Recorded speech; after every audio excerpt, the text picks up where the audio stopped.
আসসালামু আলাইকুম।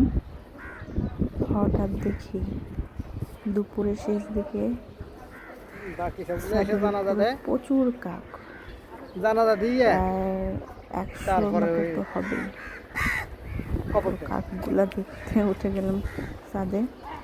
তোমার সাথে যে ছেলেগুলা বলতেছে যে কাকের যে একটা হাদিস, হাবিল এবং কাবিলের বিষয়টা, তো মাটি দেওয়ার যে বিষয়টা সেটা কাককে হচ্ছে হাবিল এবং কাবিলকে শিখিয়ে দিয়ে গেছে যে মানুষ মারা গেলে তাদেরকে কীভাবে মাটি দিতে হয়। তো শহরে আসলে এরকমটা খুব একটা দেখা যায় না, কিন্তু সকালে দেখা যায় যে কাকের ডাকে সকালটা ঘুম ভাঙে।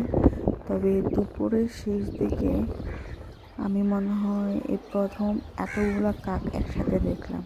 আসলে আপনারা ভিডিওতে দেখে কতটুকু করতেছেন আমি বুঝতেছিলাম, তবে বাস্তবে আপনারা দেখে অবাক হবেন যে এতগুলো কাক আমি নিজেও ফার্স্ট টাইম এতগুলো কাক একসাথে দেখলাম।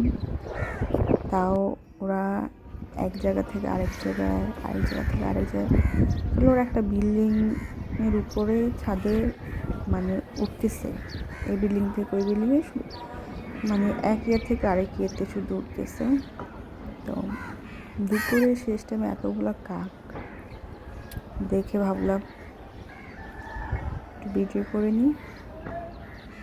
এই ফার্স্ট টাইম দেখা তো এতগুলো কাক একসাথে। সকালে অবশ্যই কাক দেখা যায় বা কাকের শব্দ শোনা যায়, তবে দুপুরে শেষ টাইম আমি ফার্স্ট টাইমে দেখলাম যে এত কাক একসাথে। শহরে কাক থাকাটা এটা অস্বাভাবিক কিছু না, এটাই স্বাভাবিক, নর্মাল। আর কাক ডাকার শব্দ এটাও নর্মাল।